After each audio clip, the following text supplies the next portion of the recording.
નમસ્કાર દર્શક મિત્રો, ટીવી18 ન્યૂઝમાં આપનું સ્વાગત છે। ટીવી18 ન્યૂઝ ગુજરાતની પળે પળની ખબર ધરાવતી ગુજરાતી ન્યૂઝ ચેનલ છે।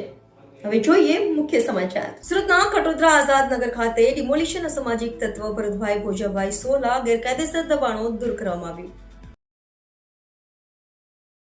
સુરતના કટોદરા આઝાદ નગર ખાતે ડિમોલેશન અસામાજિક તત્વ ભરતભાઈ ભોજાભાઈ સોલા ગેરકાયદેસર દબાણો દૂર કરવામાં આવ્યા। કટોદરા પોલીસ અને અલથાણ પોલીસની ટીમ અને એસએમસીની ટીમ દ્વારા દબાણો દૂર કરવામાં આવ્યા। ભરત સોલા માથાભારે ઇસમ સામે કાર્યવાહી કરવામાં આવી રહી છે।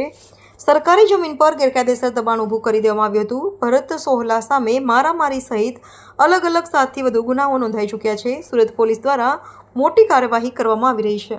खडोदरा पुलिस स्टेशन एरिया में एक भरत करके आरोपी है जो आज़ाद नगर में रहता है। उस पर 6 FIR हैं इंक्लूडिंग अटेम्प्ट टू मर्डर और अभी जेल में है वो। और उसके अवैध एक कब्जा कर रखा है सार्वजनिक जगह पे जो एसएमसी के साथ मिलकर हटाया जा रहा है। और इस तरह की जो हमने माननीय एचएम सर, माननीय डीजी सर, माननीय सीपी सर के निर्देश के अनुसार जो लिस्ट तैयार की थी उसमें सभी आरोपियों का हम सारी प्रॉपर्टी वेरीफाई कर रहे हैं। कहीं पर उनका सरकारी ज़मीन पे सार्वजनिक जगह पे जो दबाण है, अवैध रूप से अर्जित की हुई प्रॉपर्टी बेनामी रखी हुई है, वो सब वेरीफाई कर रहे हैं। उनके रेवेन्यू के अगर इलीगल सोर्सेज है उनको वेरीफाई कर रहे हैं और उन पर उचित कार्यवाही कंटिन्यू की जा रही है। अलग अलग डिपार्टमेंट से माहिती ले रहे हैं।